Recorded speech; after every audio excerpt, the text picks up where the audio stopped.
বাংলাদেশের সকল ধর্মের সকল মানুষ ধর্মীয় স্বাধীনতা সম্পূর্ণভাবে বিদ্যমান। সাম্প্রদায়িক সম্প্রীতি বাংলাদেশে সবসময় অক্ষুণ্ণ থাকে। যারা বাংলাদেশে ধর্মীয় বিভিন্ন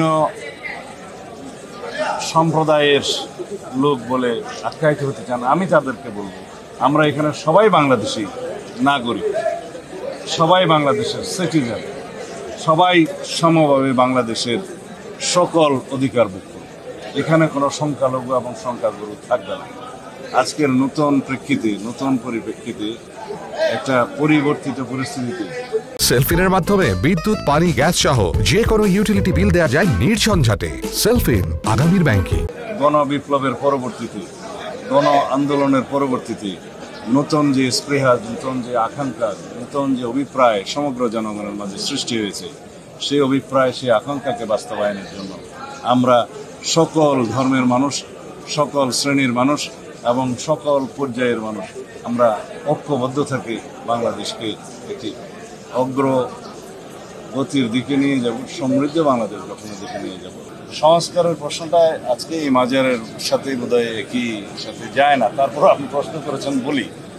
সরকার যে 6টা সংস্কার কমিশন ঘোষণা করেছেন, সেটা আমার জানা মতে এখনো পর্যন্ত পূর্ণাঙ্গ হয়নি। তবে মাননীয় প্রধান উপদেষ্টা আশা প্রকাশ করেছেন, তাদের সাথে মিটিং করেছেন যে 1 অক্টোবর থেকে তারা কাজ শুরু করবেন এবং 3 মাসের মধ্যে রিকমেন্ডেশন জমা দিতে পারবেন। আমরাও আশা করি তারা তাদের কাজগুলো সফলজনকভাবে সমাপ্ত করতে পারবেন। আমরা আমাদের দলের পক্ষ থেকেও আমরা সকল কমিশনে আমরা আমাদের সুপারিশসমূহ প্রদান করব। ওনারা ডাকলেও যাব, না ডাকলেও যাব। এগুলো নিয়ে আমরা অনেক কথা বলেছি।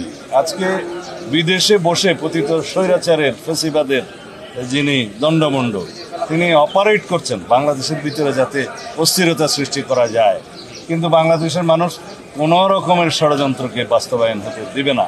আমরা জানি যে আভ্যন্তরীণ এবং বহিঃশত্রুর বিভিন্ন রকমের ষড়যন্ত্র বাংলাদেশে চলমান আছে এবং তাদের ফেসিবাদের দোসররা এখনও সব জায়গায় প্রতিষ্ঠিত আছে। তারা এখনও বাংলাদেশের সমস্ত জায়গায় বসে চেষ্টা করবে বাংলাদেশের অস্থিরতা সৃষ্টির জন্য।